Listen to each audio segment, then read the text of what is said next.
Hey, this is Rick, and welcome to the Spit Take Smackdown morning after. Well, this is going to be more of an afternoon after the Shooting Star Press WrestleCast.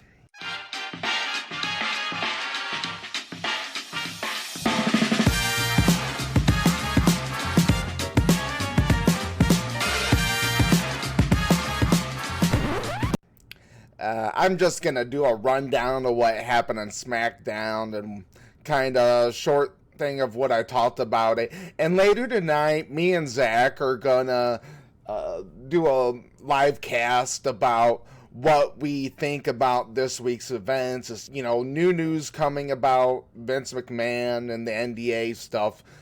Short thing about that. Some of the big events that happened on the shows this week between WWE and AEW. WWE Smackdown, Logan Paul kicked off the show. Logan Paul, I mean, he works up the crowd. What can you say about Logan Paul? I like that he works up the crowd. Everybody hates him. And nobody wants the title on him. That's why I like him. Personally, he's doing good heel work, not the best acting at all, kind of a shitbag person, and he's made fun of Punk. Definitely probably got some good graces there to catch some heat. And then Owens fought Austin Theory. I thought the match was a little sloppy at times, especially out on the curtain, but it was an okay match. Owens defeated Theory, of course. I give the match a C. Next was a fatal four-way tag match. I thought this was fun. This was the LWO Joaquin Wild, I don't know if I pronounced that right, with Cruz del Toro versus Pete Dunne and Tyler Bate. I'm glad Pete Dunne is Pete Dunne again, right? Legado del Fantasma, Angel and Humberto versus Pretty Deadly, Elton Prince and Kit Wilson, who I absolutely can't stand. I thought this was a fun match, to tell you the truth. There was one part where I think it was Joaquin Wild, where him and Cruz del Toro and Pete Dunne and Tyler Bate were on the apron and everybody else was on the floor standing, and he's like, you guys, you want to go viral?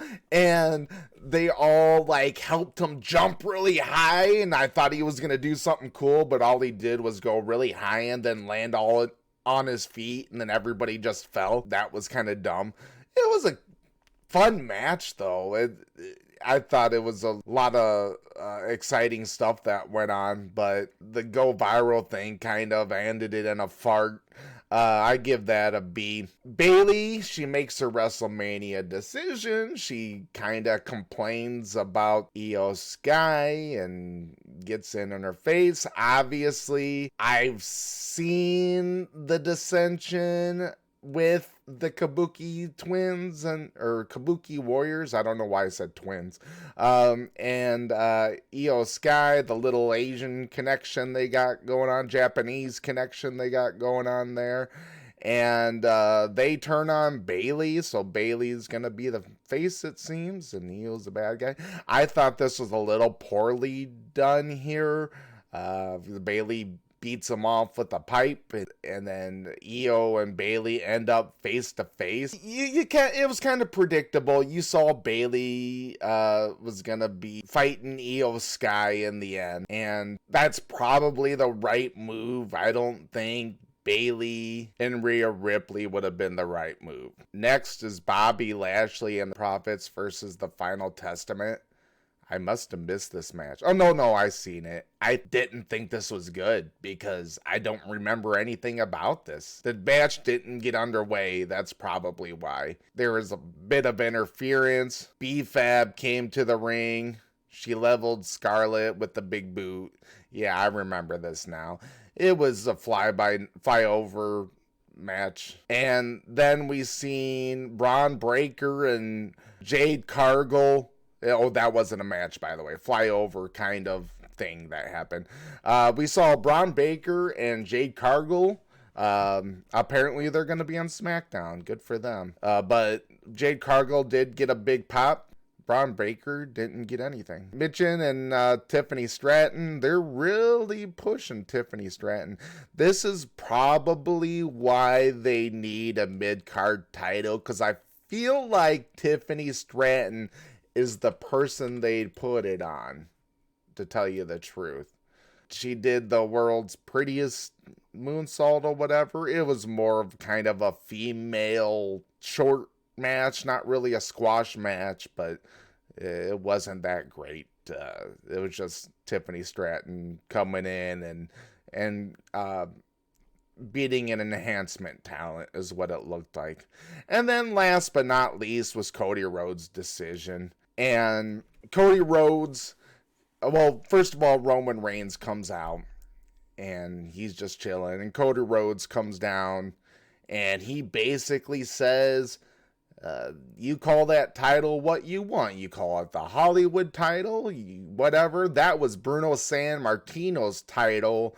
That was the title my father wanted. That's the title I want. That's finishing the story, and that's what I thought was gonna be.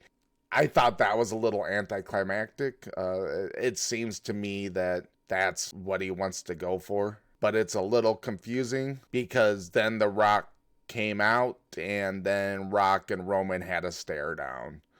So I don't know, maybe I'm missing something, because is it Cody fighting Roman at WrestleMania, or is it The Rock and Roman? But overall, I thought this was a pretty good post-Rumble Smackdown. Like, when I watch this compared to AEW, this is miles better, because this develops a story, this develops personalities, and AEW doesn't do that. And that's, if you listen to my morning after AEW cast, that's was my big complaint that I'm seeing. This is why AEW's losing. They don't develop. It's just wham, bam, bam. They think it's about, like, this is about the wrestling.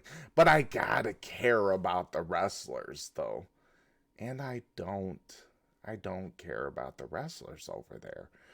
I care about the wrestlers that were developed other places and brought in there. But then when you bring them in there, it's like, I don't care about them.